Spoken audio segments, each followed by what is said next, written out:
Olá! Hoje estamos na carta 6, terceira parte, na página 212 do livro físico. Vamos para a nossa oração? Pai, Mãe, Vida, Tu és minha vida, meu constante apoio, minha saúde, minha proteção, o pleno atendimento de todas as minhas necessidades e a minha mais alta inspiração. Peço que me reveles a Tua verdadeira realidade. Sei que é a tua vontade que eu seja plenamente iluminado, iluminada, e que eu possa receber melhor a consciência de tua presença em mim e ao redor de mim. Creio e sei que isso é possível. Creio que tu me proteges e me guardas no perfeito amor. Sei que o meu propósito final é te expressar. Quando falo contigo, sei que tu estás perfeitamente receptivo para mim, pois tu és a inteligência amorosa universal que maravilhosamente concebeu este mundo e o tornou visível. Sei que quando peço para falar comigo, eu envio um raio de luz de consciência para a tua consciência divina, e que quando eu escutar, tu entrarás em minha consciência humana e virás cada vez mais perto do meu espírito e meu coração, mais e mais receptivos. Eu confio o meu ser e a minha vida aos teus cuidados. Amém. Talvez você se pergunte como é possível que impulsos universais tão enormes estejam em um estado de equilíbrio. Eles estão em um estado de igualdade e muita retenção. O impulso do amor atrai e nutre, sustentando e mantendo sob controle a vontade criativa e ativa. Só posso explicar esse fenômeno usando estes termos simples. Se colocar a palma de uma mão em cima da palma da outra, com as pontas dos dedos de cada mão tocando o pulso da outra mão, e tentar separá-las ao mesmo tempo que as mantém firmemente apoiadas uma sobre a outra, terá alguma ideia do significado de equilíbrio ou retenção mútua. Além disso, você deve compreender que, ainda que as mãos estejam aparentemente expressando um fenômeno físico, na realidade são governadas e expressam impulsos que se originam em seu cérebro. Seu cérebro pode ser o veículo para expressar ideias conscientes, impulsos, mas na verdade o impulso é a realidade de todo movimento de todo tipo, e não o cérebro físico, que é simplesmente um instrumento de expressão de tais impulsos. Tenho trazido a você apenas uma narração intelectual da consciência universal. Como posso descrever para você o poder latente, a magnificência da reverência, o êxtase, a felicidade radiante, o absoluto estado de satisfação, paz e harmonia do seu ser? Ainda que você possa contemplar e compreender que estas imensidão de consciência, o universo inteiro, tomou vida e forma. Peraí. Ainda que você possa contemplar e compreender que esta imensidão de consciência, o universo inteiro tomou vida e forma, você não poderia perceber mais que um elétron da vasta, incomensurável, alegre realidade que é a consciência universal. Para compreender integralmente a natureza da criação, as razões pelas quais o ego funciona como o faz e por que as entidades criadas sentem os impulsos que sentem, deve-se entender que a natureza e a qualidade da consciência universal são alegria radiante, realização, felicidade. Isso é o que eu chamei de o reino dos céus dentro de você, dentro da sua alma, dentro dos recessos mais profundos de sua psique, que é o intermediário entre o esplendor de sua alma e a sombra do próprio ego. Voltar a esse estado transcendente de glória, beleza, felicidade e harmonia do ser é o anseio mais profundo de sua alma.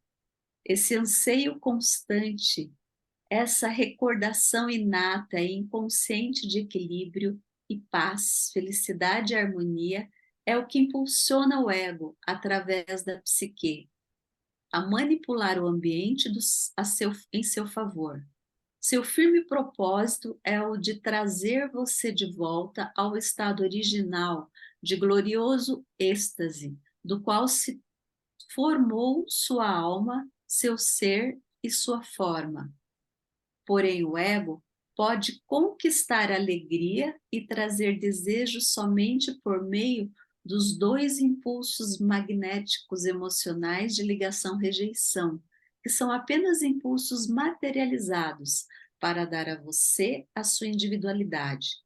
Portanto, o anseio inato de reunir-se à fonte do ser se experimenta nos parâmetros eletromagnéticos do pensamento e do sentimento, como mais, mais e mais daquilo que deu a você uma sensação prazerosa anteriormente.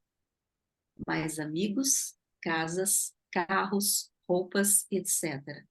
Cada vez que o mais é conquistado, isso provoca uma pequena sensação de satisfação, talvez uma exibição perante os vizinhos para enaltecer a felicidade.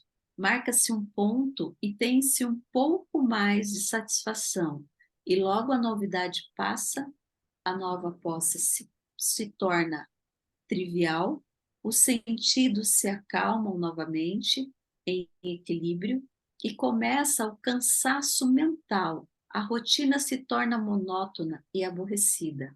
Para gerar um pouco de vida, o ego encontra outro objetivo a ser alcançado, para proporcionar excitação e prazer. E assim, a vida é uma perseguição sem fim de satisfações pessoais de diversos tipos, deixando a alma oculta, malnutrida, insatisfeita, ainda ansiando por algo mais. Mas o que é que o meu eu mais profundo está desejando? Você se pergunta em desespero. Quando uma pessoa consegue entender a verdadeira fonte do seu vazio e do seu contínuo anseio interior de ter mais daquilo que me faz sentir bem antes, e começa a meditar para fazer contato com aquele que lhe deu o ser, um pouco de equilíbrio divino se filtra através da consciência humana. O vazio começa a diminuir.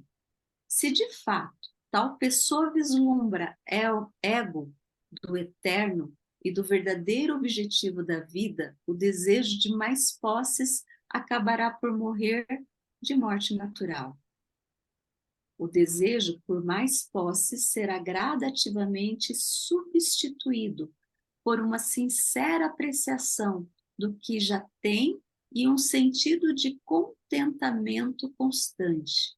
Através das experiências e intervenções milagrosas ou das atividades da consciência divina em sua vida diária, a consciência humana se eleva enormemente e aprende que suas necessidades diárias são satisfeitas da melhor maneira.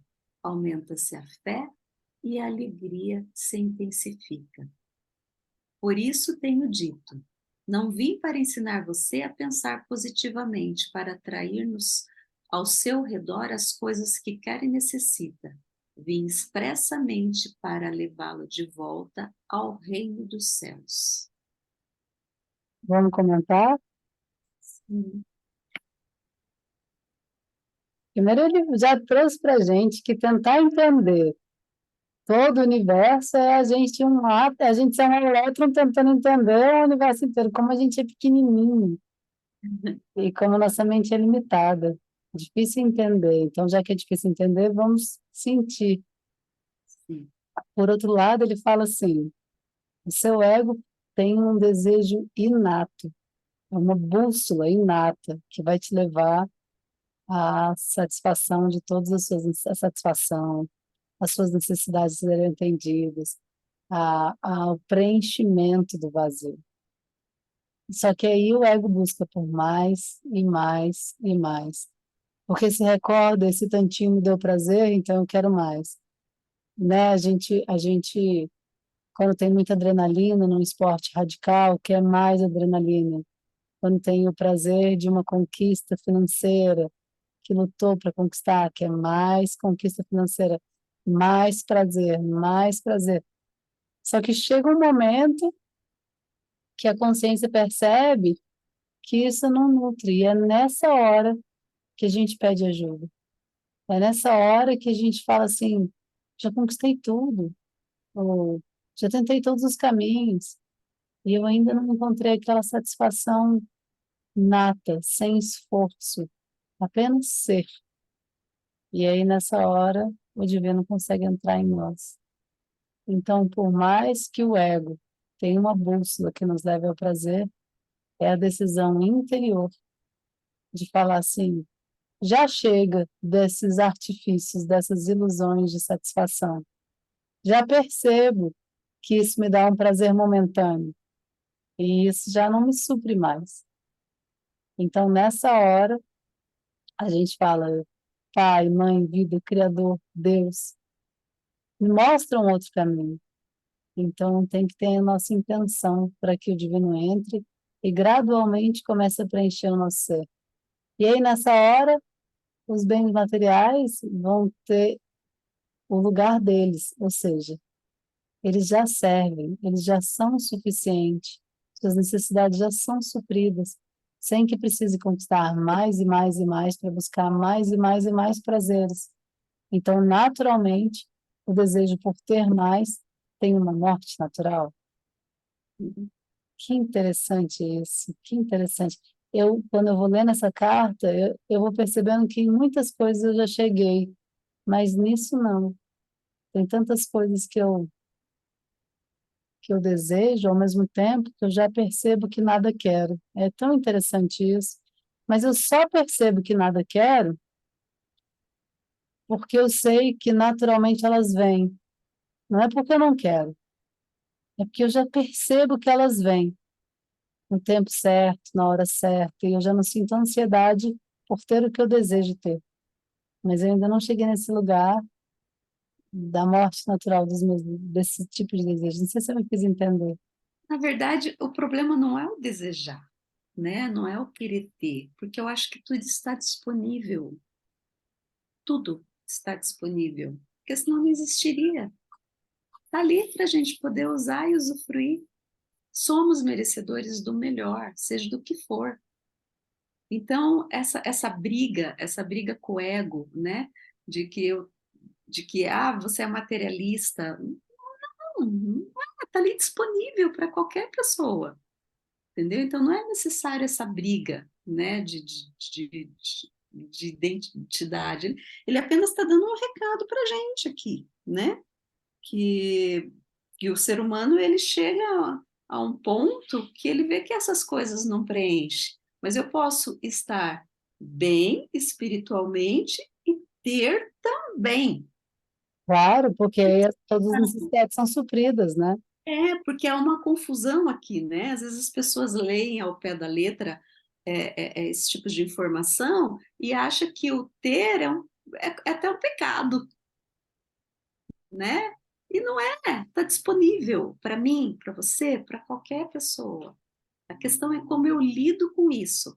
Eu deixo isso se sobrepor? Isso é mais importante do que o meu ser? A questão só é essa, mas disponível está. Tanto que ele fala que tem uma hora que você percebe que tudo já está e que você já é satisfeito com o que você tem, com tudo que você já tem. E aí você tem o que ele fala que tem a morte natural é o desejo por mais e mais e mais. Exatamente, um saco sem fundo, né? Onde você não é grata pelo que já tem, né? Mas não que não possa ser conquistado outras coisas, né? É.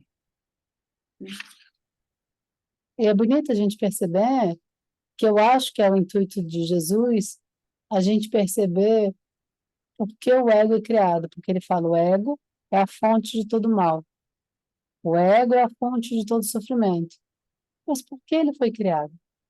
Para que ele foi criado?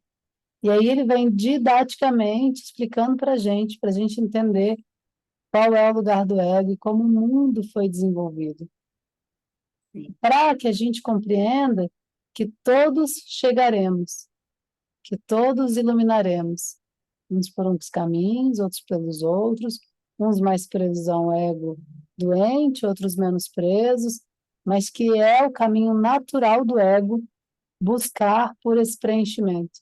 É a bússola do ego. Então, é como se fosse aquela história do cachorro correndo atrás do próprio rabo. Às vezes a gente fica rodando em círculos, mas naturalmente todos iluminaremos, porque é assim que a gente foi concebido.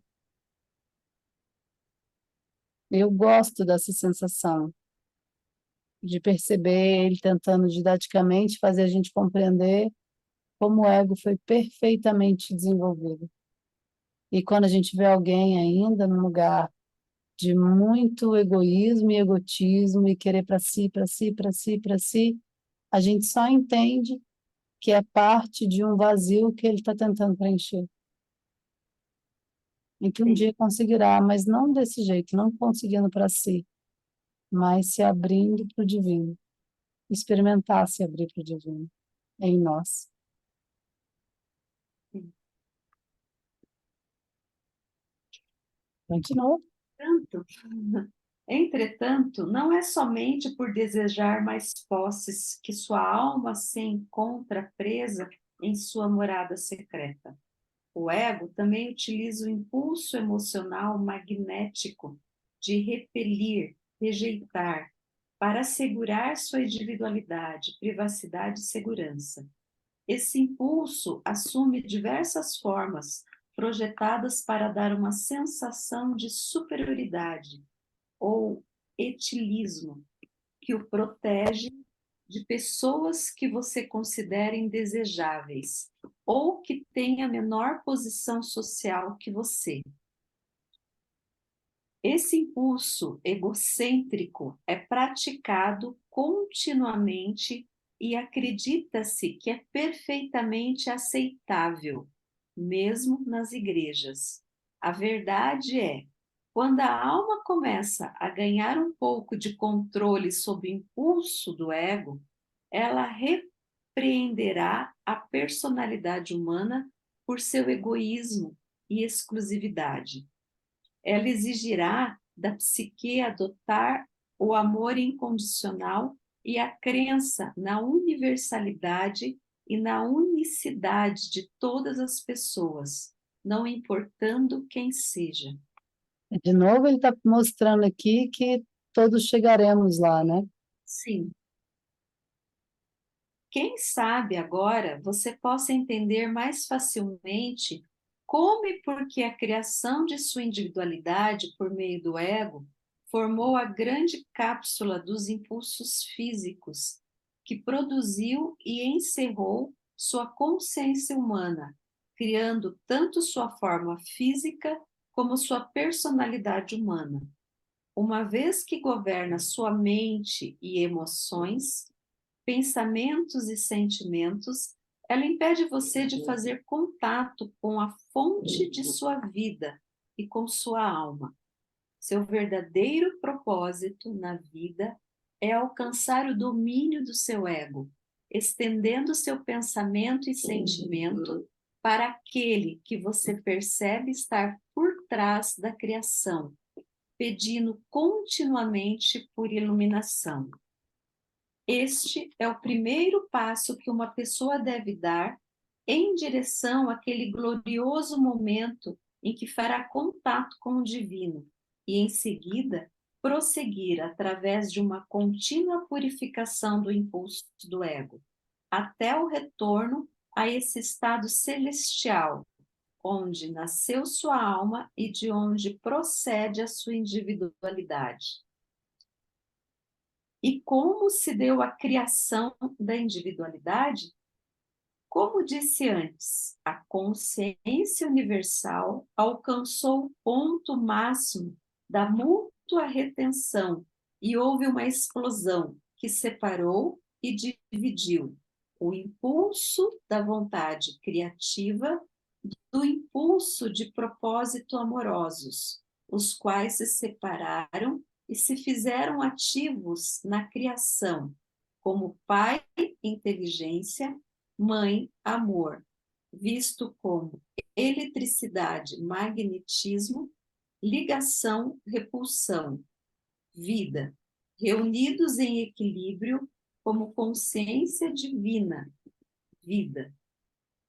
Portanto, o mundo visível, longe de ser sólido e matéria imponderável, na realidade é mente, atividade, trabalhando sempre em conjunto com o emocional, magnético, ligação, repulsão, também conhecido como atração, ligação, pai, inteligência, eletricidade física, mãe, amor, físico-magnético, ligação-rejeição, juntos produzem um filho, o ego. Pronto, pronto. Como eu acho divertido ele dizer isso aqui. Ele vai dizendo para a gente tudo como ele falou várias vezes, né? Ele no começo dessa carta, no começo do dia de hoje, ele falou assim: coloca uma palma sobre a outra, apoia uma sobre a outra. Aí você vai tentar puxar ao mesmo tempo que você tem que apoiar. E esse movimento de puxar ao mesmo tempo que apoia é exatamente o equilíbrio mútuo de atração e repulsão, que eu vejo particularmente muito claramente no átomo rodando ao redor do elétron, porque o elétron está numa espiral, pronto para sair, mas a massa do átomo atrai ele de volta. Então, é a atração e velocidade que faz a expulsão. E aí, aqui ele faz esse mapinha para explicar para a gente com tanta clareza novamente. Ele vai contar que o nosso propósito de vida é alcançar o domínio do ego, porque a gente passa uma vida buscando qual é o meu propósito, qual é o meu propósito, eu queria tanto saber o meu propósito. Ele fala, seu propósito de vida é alcançar o domínio do ego. Aí ele conta, mas como é essa criação dessa individualidade? Se o ego existe para que a gente tenha individualidade, como isso foi criado? Aí ele fala, porque um dia a consciência universal ele condensou tanto, tanto, tanto, tanto que ele explodiu. Puf, então um dia contraiu e depois explodiu. E quando ele explodiu, ele dividiu, se separou em impulso da vontade, a vontade, que é o pai, que é a ação, que é o movimento, vontade criativa, então é o pai, é o masculino, e o impulso do propósito amoroso, que é a mãe, então é feminino e masculino, é vontade de agir com vontade de amar. Aí ele vai fazendo esse diagrama que ele postou aqui no desenho, dizendo, de um lado, o pai, inteligência, ou seja, nosso raciocínio.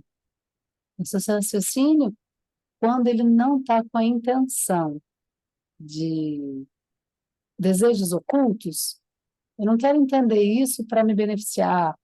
Quando ele está sem intenção, só aberto, eu pedi para Deus, Deus me mostra. E aí eu uso o meu raciocínio para aprender, sem desejos ocultos, sem querer me beneficiar, sem querer provar que eu sei. Então ele separa o pai, inteligência, ou seja, o pensamento, com a mãe, amor, que ama, que acolhe, que cuida, que nutre. Então, dentro da mãe amor tem A eletricidade, que é o magnetismo, que é a ligação e repulsão. E o pai, inteligência. A mãe, amor, com o magnetismo, que é de ligação e repulsão, geram a vida. Isso está tudo em mútua retenção, em equilíbrio dentro do divino. Então, é a mente inteligente trabalhando em conjunto com o emocional.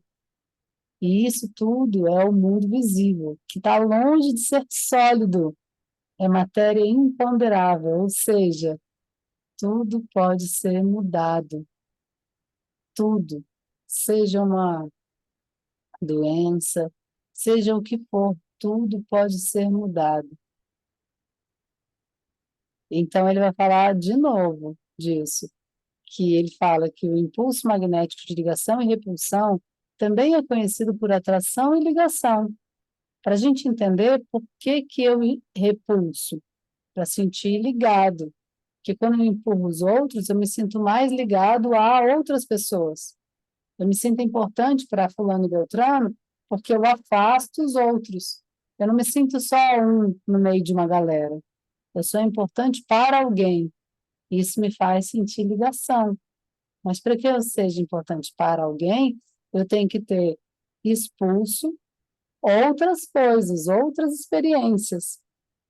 Então, aí ele de novo mostra o mesmo diagrama. Pai, inteligência, eletricidade física, ou seja, movimento. Mãe, amor, magnetismo, ligação e rejeição, porque a gente se sente amado através da dinâmica do que eu rejeito e do quem eu me conecto. Juntos produziram um filho. Quem é o filho do pai e da mãe? Quem é o filho do feminino e do masculino? O ego. O que ego, bebezinho? Então, o ego, ele é um bebezinho. O ego é uma criança que ainda não despertou. O nosso ego, ele acha que sabe das coisas como um adolescente acha que sabe das coisas. Mas, na verdade, um dia ele vai amadurecer. Só que se ele é um ego ferido, ele demora mais para amadurecer como um adulto, magoado, ressentido, que fica dando murro com ponta de faca na vida e afastando experiências de amor. A gente estava aqui conversando sobre amigas nossas que não querem voltar a se relacionar, que estão sozinhas, que sentem a solidão, mas não querem voltar a se relacionar para não repetir o trauma do passado, porque não curou o trauma do passado. Então, o ego é o bebê, é o filho, que quando está cheio de dor, não consegue ser feliz. Então, quando volta e faz a cura da dor, consegue construir um adulto mais saudável. Mas por isso que o nosso propósito é dominar o ego, porque o nosso propósito é crescer. Por isso que a gente fala que evoluiu, ou seja, amadureceu, cresceu. Não é uma escala de mais e menos. Porque uma pessoa mais velha não é melhor que uma pessoa mais nova. Tanto é que a gente está hoje mais velhos, e quantas pessoas da nossa idade falam: ah, era tão bom quando eu tinha a sua idade. Porque não tem uma hierarquia de melhor ou pior. Tem apenas um amadurecer. E isso é o filho, o ego. Quando ele é amadurecido, ele entra em equilíbrio, ele entra em comunhão com o pai e mãe vivo. E o ser se compreende individualizado. Por isso que ele é um impulso de individualidade. Isso é o ego.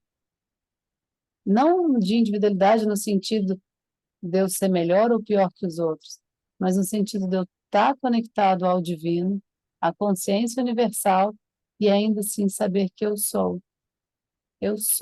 existo. Não é à toa que quando perguntam a Jesus quem és, ele fala, eu sou. Apenas isso. Ele apenas sabe que ele existe, que ele é. Sim. Bonitinho de chamar o ego de filho, eu adoro essa parte. Muito lindo. Esse impulso de individualidade nasceu e tomou forma consciente e inalterável dentro das energias da criação, para assegurar que as várias forças elétricas expressas como prótons e elétrons e o resto do grupo de partículas descobertas com excitação pela ciência não escapassem voando ininterruptamente em um distante estado sem forma, mas que fossem contidas e controladas pelo impulso magnético ligação-rejeição da Mãe Amor para chegar à manifestação de uma forma. A ciência também conteste os parágrafos anteriores, uma vez que ela tem se esforçado bastante para descrever os vários processos de ligação, aplicando diversos termos às energias de ligação. A ciência é bem-vinda para nomear as energias de ligação ou atração com a terminologia que desejar.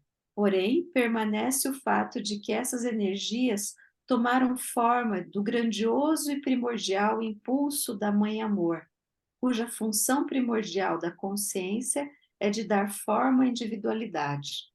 O impulso do Pai Vida Inteligente fornece o ímpeto elétrico para a criação.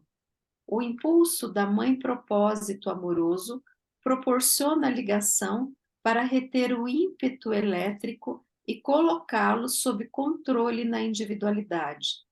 O impulso da Mãe Propósito Amoroso proporciona também o impulso repulsão-rejeição para assegurar a sobrevivência da individualidade. Este é o processo da criação. A ciência só pode se aproximar da criação como espectadora, ainda que seus embaixadores sejam humanos e experimentem a vida neles mesmos. A mente humana também pode observar o que foi criado. Não se pode entrar nos processos íntimos da criação, ocultos na matéria e nos campos mais básicos de energia.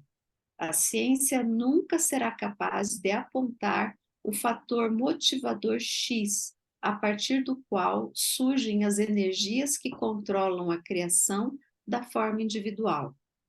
Porém, o que a ciência tem a dizer sobre a criação tem pouca importância para você como indivíduo.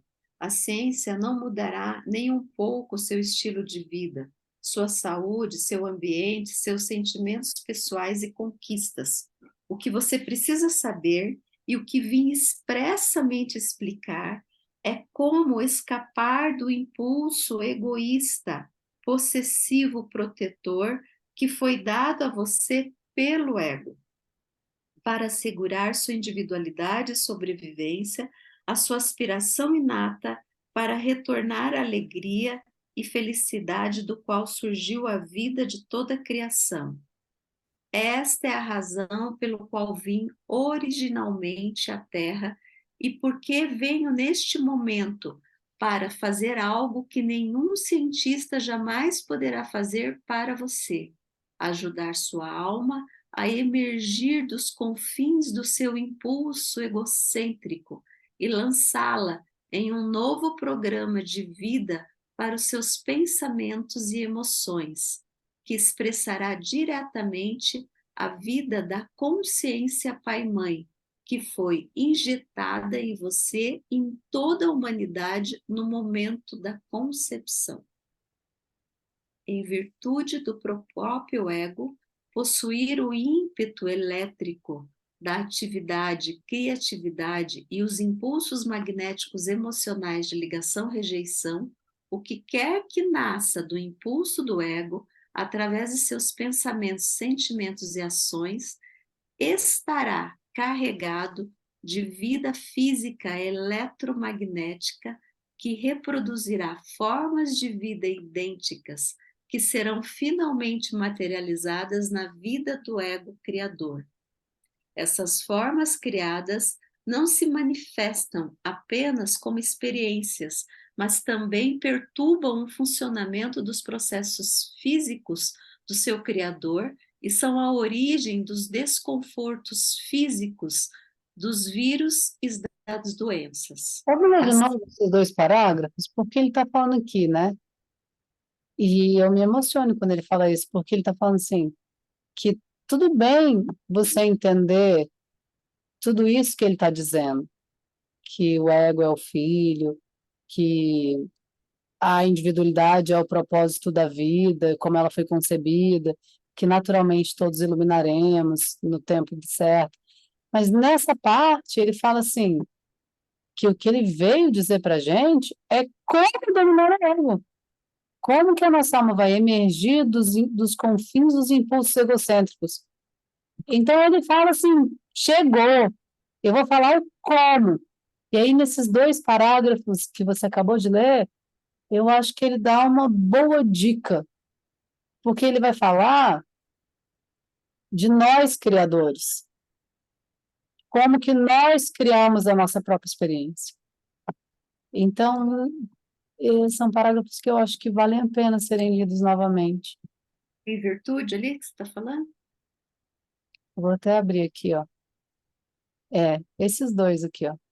Esse. Em virtude do próprio ego possuir o ímpeto elétrico da atividade, criatividade e os impulsos magnéticos emocionais de ligação-rejeição, o que quer que nasça do impulso do ego, através de seus pensamentos, sentimentos e ações, estará carregado de vida física eletromagnética que reproduzirá formas de vida idênticas que serão finalmente materializadas na vida do ego criador.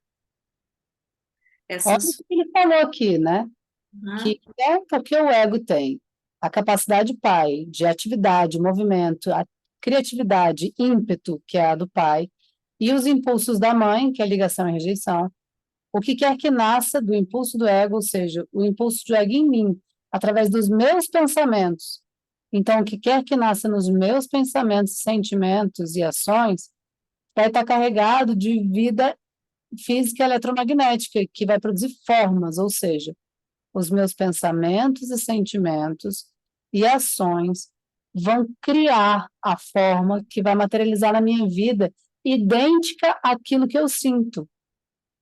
E isso vai ser materializado na vida do ego criador, ou seja, na minha vida. Aí ele continua a dizer, nesse outro parágrafo.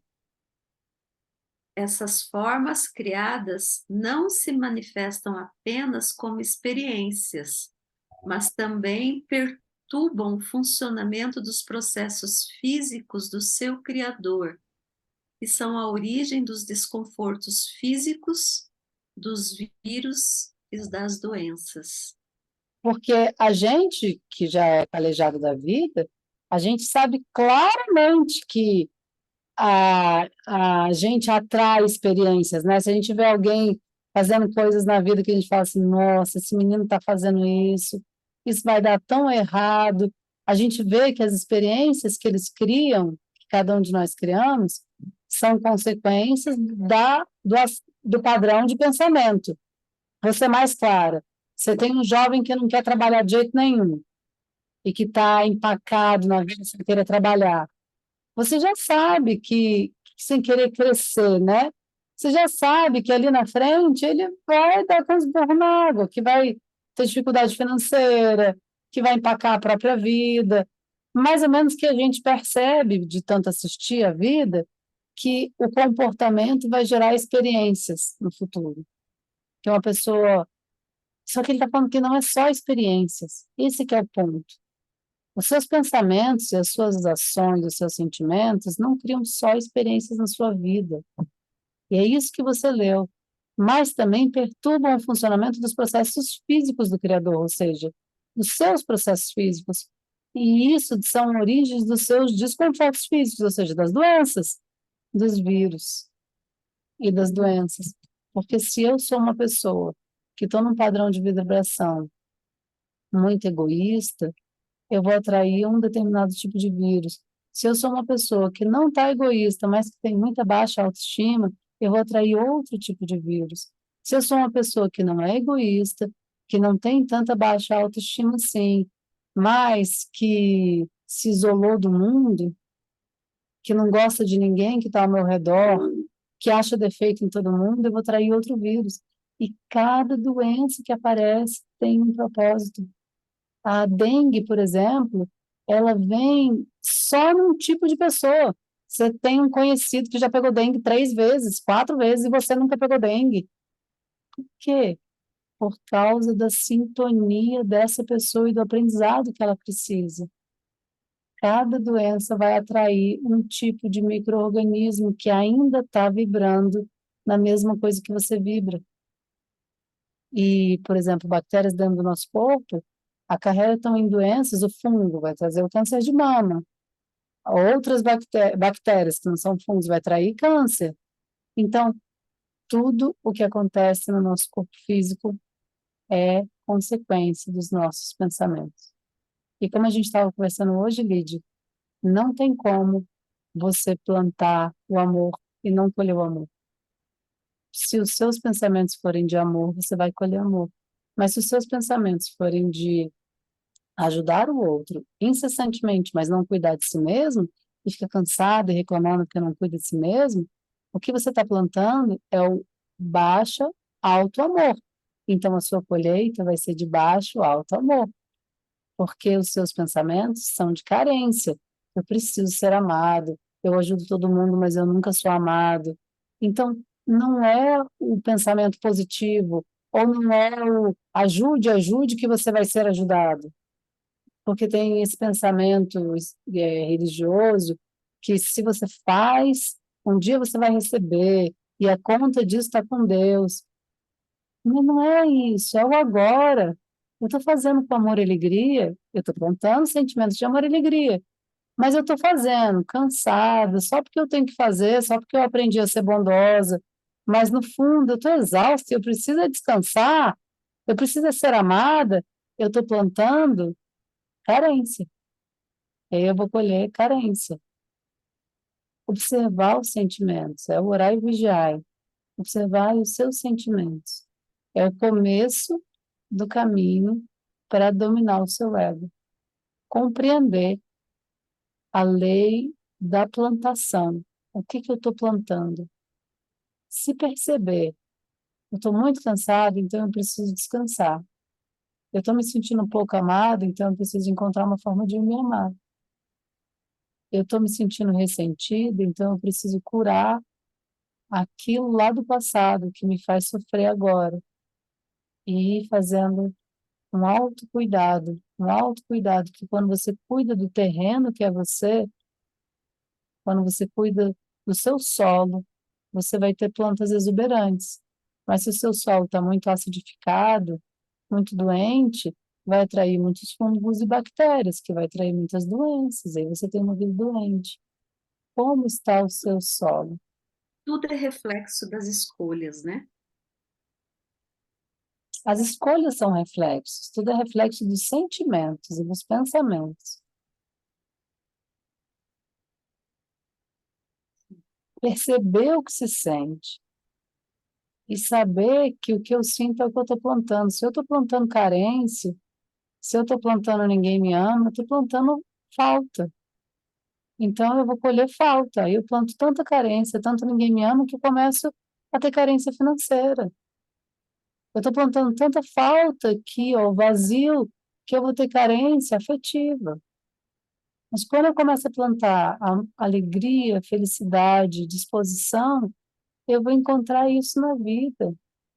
É o pensamento e o sentimento que é a origem de tudo. Então, orar e vigiar fica atento aos seus sentimentos e pensamentos. E se você não sabe o que fazer, fala divino, divino em mim, eu percebo que estou assim. Me traz o como, me traz o como curar essa dor, me traz o como curar esse vazio. Porque todos nós, gente, todos nós nos sentimos abandonados. Todos nós fomos abandonados quando a gente se destacou do divino. E a gente sentiu esse vazio. E a gente traz esse preenchimento, ele inunda a vida toda. Peça para o divino te mostrar o como. Assim, a causa da grande alegria, quando a alma emerge da consciência humana encapsulada pelo ego, pois a consciência espiritual ascendente criará as condições harmoniosas e vivificantes que ela guarda na consciência. Por outro lado, a causa de tristeza, quando a consciência humana está submetida ao controle do ego, produzindo aborrecimentos e atribulações nas experiências da vida e nas condições físicas em si. Portanto, digo, se você não gosta do seu mundo, tem o poder dentro de si para mudar as suas condições de existência exatamente onde você está, se tiver a fé e a vontade constante para fazê-lo. Repito de outra maneira para ganhar sua atenção. Se você continuar ao nível atual de pensamentos e funcionamentos humanos, somente experimentará seu nível atual da existência humana. Você será obrigado a trabalhar duramente por uma vida mesquinha marcada por inúmeros problemas, tais como pobreza, saúde precária e vícios, imobilizado pelo medo desmoralizante e exposto a ataques mal intencionados de todo tipo. Suas condições atuais o sobrecarregarão até que você compreenda como mudá-las. Esta é a sua oportunidade de ouro para assumir as rédeas de sua vida, como nunca o fez antes, tomando o controle dos seus pensamentos e emoções, seus impulsos elétricos e magnéticos, que são o molde de suas experiências futuras. Pois você é como um ceramista que possui argila e diariamente molda vasilhas e utensílios para o seu uso.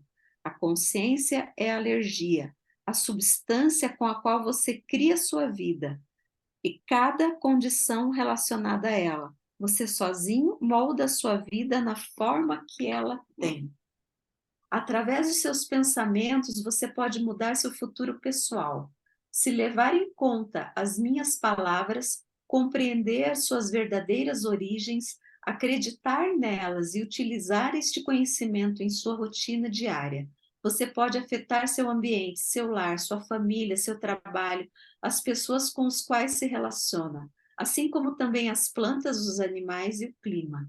O que você mantiver firmemente em sua mente é o que exteriorizará. Portanto, é crucial para o seu desenvolvimento espiritual e para o seu desenvolvimento pessoal humano que compreenda plenamente tudo o que estou tentando ensinar a você. Não pense que essas cartas que apresento são demasiado difíceis de compreender, passando em seguida para uma maneira mais fácil de encontrar a felicidade. Creia-me, não há verdade nem caminho mais fácil para encontrar o equilíbrio e a felicidade que você procura, porque minhas palavras descrevem a verdade universal da existência e da vida, com o qual você está atualmente construindo ou destruindo sua vida. Ele está quase dizendo assim, né? Não pense que as cartas que apresenta, só vou ler esse trecho aqui de novo, são demasiado difíceis de compreender, passando em seguida para uma maneira mais fácil de encontrar a felicidade. Ou seja, não é que ele vai chegar aqui, vai contar para a gente o caminho e, puf, de repente, a gente vai encontrar uma maneira fácil de encontrar a felicidade. Não é que ele está trazendo a pílula mágica e que a pílula seja a pílula do Matrix, né? Tomei a pílula, entendi. É um processo. Você vai tomar a pílula e você vai começar a compreender. E você vai começar a mudar os seus hábitos, começar a moldar a sua argila de forma diferente. E à medida que você vai moldando de forma diferente, você vai ter dúvidas, porque a vida é isso. E aí ele fala, não é porque seja difícil demais essa mudança, mas você, quando tiver dúvidas, vai voltar a ler as cartas e vai então ter uma nova percepção, que a primeira vez que você ouviu, você não estava pronto para ingerir, e depois você vai ouvir de novo, e de novo, e de novo, até que você vai compreendendo como moldar a sua argila.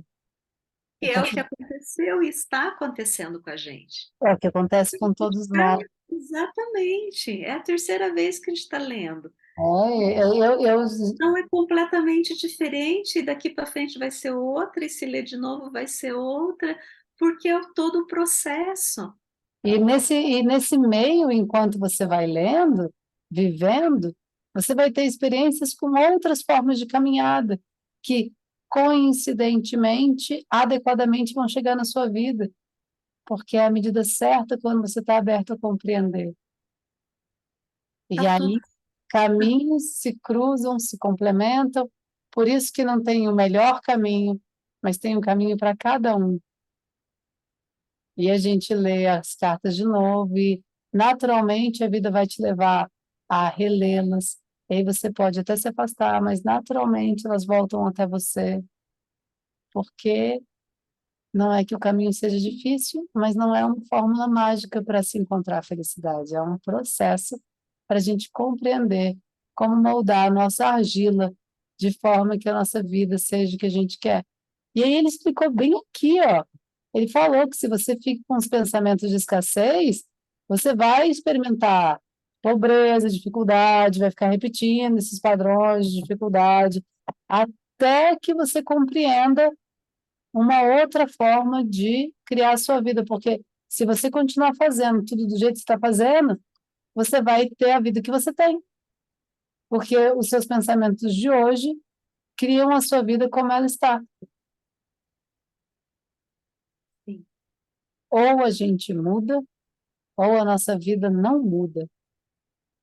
Ou a gente experimenta novas formas de moldar a nossa argila, ou a nossa colheita vai ser a mesma, porque os nossos sentimentos estão sendo plantados iguais.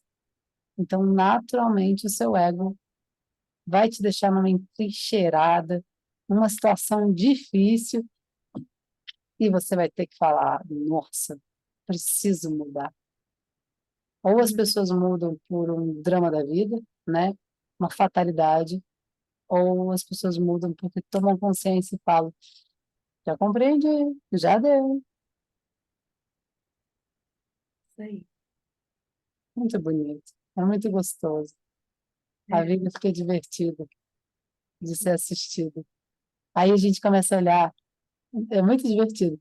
A gente começa a olhar as fatalidades das vidas dos outros, os dramas da vida dos outros, com uma diversão, porque você percebe claramente que tal drama só pode acontecer agora, na hora que a pessoa está com uma maturidade específica para compreender a mensagem do divino, para gerar mudança de comportamento dela. Aí você ri, você fala: eu vi você plantar isso lá atrás. Finalmente chegou esse momento que vai te forçar a mudar a caminhada. E a gente sabe que mudando a caminhada, a gente tem uma nova vida, uma nova argila, uma nova forma de vida. Porque se a pessoa que a gente ama continua nos mesmos passos, ela vai continuar com os mesmos problemas. Então a vida dá um empurrão e muda de direção. E às vezes esse empurrão é com um drama profundo. Por isso que a gente costuma a olhar a vida com um olhar de otimismo. Porque tudo tem uma faceta interessante. Outro dia eu estava conversando com uma senhora que o marido dela tem Alzheimer. Não, não é Alzheimer, é algum tipo é Alzheimer. demente. É algum tipo de demência, mas, pô, um casamento de 60 anos. Ela é a minha vizinha de frente antes de eu me mudar, né? E ela tá com 84, ele com 88. E eu perguntei para ela assim: como é ter o companheiro da sua vida com demência? Como é olhar para essa história e saber que aquele seu parceiro de vida, de repente, não está aí? E ela olhou para mim e falou assim: sabe o que aconteceu ontem? Ele estava comigo e ele tem momentos de lucidez. E ele olhou para mim e me chamou de um apelido da nossa juventude, que eu já não me lembro qual, e me fez tantas juras de amor. E falou como eu sou tão importante para ele. E nessa hora eu percebi que, por causa da condição dele, eu me dedico inteiramente a ele. E eu tenho esses momentos com ele que eu ouço como sou especial e amada, só por um momento. E eu percebo que hoje a gente se nutre mais um do outro do que a gente se nutria quando ele estava em plena consciência da saúde dele. porque a vida era muito agitada e a gente fazia muitas coisas. Agora, eu só me dedico a ele e ele me fala palavras lindas. Ai, Lídia, eu achei tão consolador ouvir isso. Eu achei tão consolador compreender que mesmo nos dramas mais dramáticos da vida, há flores, há luz e há amor. É emocionante, né? Foi É lindo, lindo, lindo, lindo. E esses pequenos flashes de lucidez, que não é nenhuma lucidez atual, no sentido de que ele estava usando palavras da juventude deles. Não é uma consciência total de que eles são no sentido do agora, mas no sentido do que eles são em eternidade. De companheirismo é flashes desse a gente não recebe durante o dia, né? Quantos flashes que passam pela gente a gente não percebe. e a gente se ocupa, se ocupa, se ocupa. Sim, É lindo mesmo. muito lindo. Ai, minha amiga, vamos ficar por aqui? Então, assim, gente, olha, dê o seu like, que é sempre bom. E obrigada por estar aqui conosco e até semana que vem. Beijos.